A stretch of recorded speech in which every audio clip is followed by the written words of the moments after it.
അപ്പൊ ഡോക്ടറെ ചില പേഷ്യൻസിന് പെയിൻ ആയിട്ട് വരും, പക്ഷെ അവര് റിമൂവ് ചെയ്യാനോ അല്ലെങ്കിൽ പല്ല് എക്സ്ട്രാക്ട് ചെയ്യാനോ റിലക്റ്റന്റ് ആയിരിക്കും. അപ്പൊ അവർ ഈ പെയിൻ കില്ലർ അല്ലെങ്കിൽ ആന്റിബയോട്ടിക് വെച്ച് ഈ വേദന സഹിക്കും അല്ലെങ്കിൽ ഇത് പ്രൊലോങ് ചെയ്യും. അതിനെന്താണ്?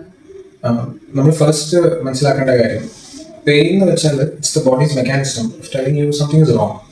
എന്തെങ്കിലും ഒരു പ്രശ്നം ഉള്ളത് കൊണ്ടാണ് ബോഡിക്ക് വേദന ഉണ്ടാകുന്നത്. അപ്പോൾ വേദന ഇൻഡിക്കേറ്റ് ചെയ്യുന്നത് തന്നെ അടിയിൽ എന്തോ ഒരു ഇഷ്യൂ ഉണ്ടെന്നാണ്. നമ്മൾ അങ്ങനത്തെയുള്ള പേഷ്യൻസ് ആദ്യം വരുമ്പോൾ ഇതിന്റെ കോസ് എന്താണ് നമ്മൾ കണ്ടുപിടിക്കാൻ ശ്രമിക്കണം.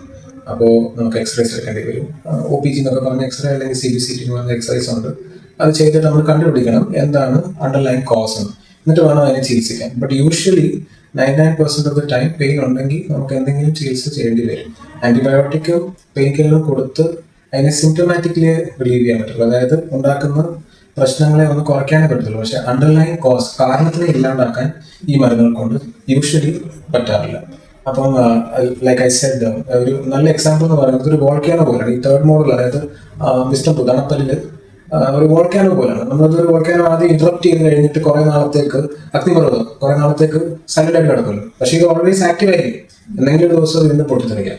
അപ്പം ഇതുപോലെ തന്നെയാണ് നമ്മുടെ തേർഡ് മോഡൽ. അപ്പൊ നമ്മൾ ആന്റിബയോട്ടിക് കൊടുത്തു, പെയിൻ കില്ലർ കൊടുത്തു, ഇതൊന്ന് കുറഞ്ഞു, പക്ഷെ വീണ്ടും ഇത് കുറച്ചാൾ കഴിയുമ്പോഴത്തേക്ക് പിന്നെയും ആ പ്രശ്നം ഉണ്ടാകാം. അപ്പൊ അതിപ്പോൾ സേഫ് അത് എടുത്തു കളയാം. ഞാൻ എല്ലാ പേഷ്യൻസിനോട് പറയുന്നത് അതവിടെ വെച്ചിട്ട് പ്രത്യേകിച്ച് ആർക്കും ഒരു യൂസും ഇല്ല. നമുക്ക് എപ്പോഴും അതിനെക്കുറിച്ച് ഇങ്ങനെ ആലോചിച്ച് ടെൻഷൻ ആവാന്നേ ഉള്ളൂ. എന്നായിരിക്കും ഇൻഫെക്ഷൻ വരുന്നത്, എന്ത് ബുദ്ധിമുട്ടുണ്ടാവും, അതിന് വേണ്ടിയിട്ട് വെയിറ്റ് ചെയ്യുന്ന ഒരു കാലയളവ് പോലെ ആയി പോകും. അപ്പൊ അതിനും വേറെ എടുത്ത് കളഞ്ഞായിരിക്കും carry on with your normal life without any tension and having to worry about it.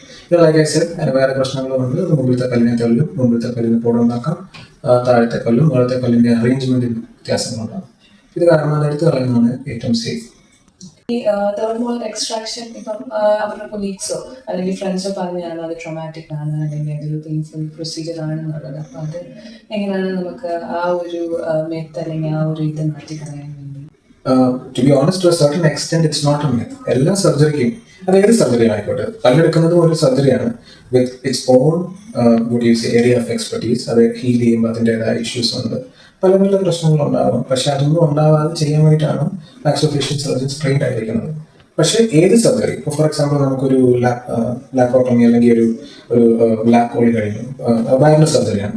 അപ്പോൾ അത് കഴിഞ്ഞു പറഞ്ഞാൽ എല്ലാ പ്രശ്നവും ഇല്ലാണ്ടാവുന്നില്ലല്ലോ, അതിനും അതിൻ്റെതായ ഹീലിംഗ് ഫേസ് ഇല്ല. അപ്പം തീർച്ചയായിട്ടും നമ്മുടെ വായിക്കകത്ത് ചെയ്യുന്ന സർജറികൾക്കും അതിൻ്റെതായ ഹീലിംഗ് സമയമുണ്ട്, അതിൻ്റെതായ ബുദ്ധിമുട്ടുകൾ വരും. അപ്പോൾ അത് പേഷ്യൻ്റെ ഒരു മിത്തല്ല.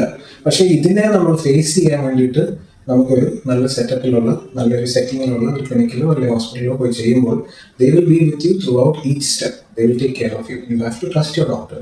So don't worry about it. As every surgery, this is also a surgery that it has its own set of issues and set of problems, but it can be very easily managed by a trained set of hands. Okay?